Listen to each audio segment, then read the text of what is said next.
Gimme the Keys is a topic that I've been meaning to write about for some time. The opportunity hadn't presented itself. It's about an incident that I've spoken about before publicly that happened on our first tour. And just for context, our first tour was, for all intents and purposes, a disaster.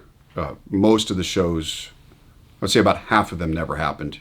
Either the shows got canceled, some venues just simply didn't exist when you roll up to the address. Mind you, this is before cell phones and GPS. You know, you're straight analog atlas and a pocket full of quarters to make calls.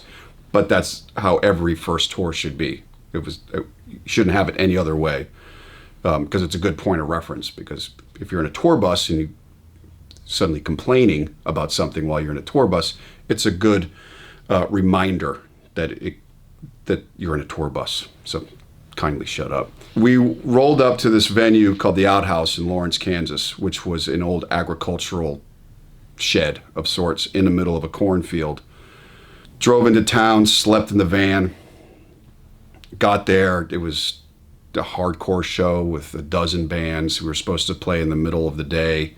Every band wanted to just play as soon as possible so they could bug out. So we ended up playing last to one person. One. Everyone else was outside, and when I say everyone else, there's about 3 or 4 more people that were security, and I use that term loosely, for the venue. They'd been drinking all day. There was a lot of firearms there. They were shooting rounds out into the cornfield. One of the bands stole a microphone, and the security decided that we had stolen the microphone. And there was a standoff outside the venue after the show. And you couldn't have, it was the cast out of a movie. These thunderheads started rolling in. The temperature dropped. There was heat lightning around, and there's these 3 drunk skinheads with rifles who decided that this $100 microphone was worth firearms. And I remember very distinctly, John Paul, to his credit, just said, "No, we don't have your microphone." And then he got in the guy's face and he said, "And you have no respect for firearms."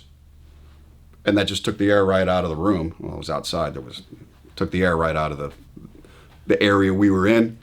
We got in our van, went to a hotel, and I remember looking out the peephole for like 3 hours thinking these guys were coming after us. I swore we would never go back to Kansas again. We've been there countless times. It's great. We have awesome shows there. But those are the kind of things that, since it had an anticlimactic ending, are good. That's what makes touring interesting. The good, the bad, and the ugly.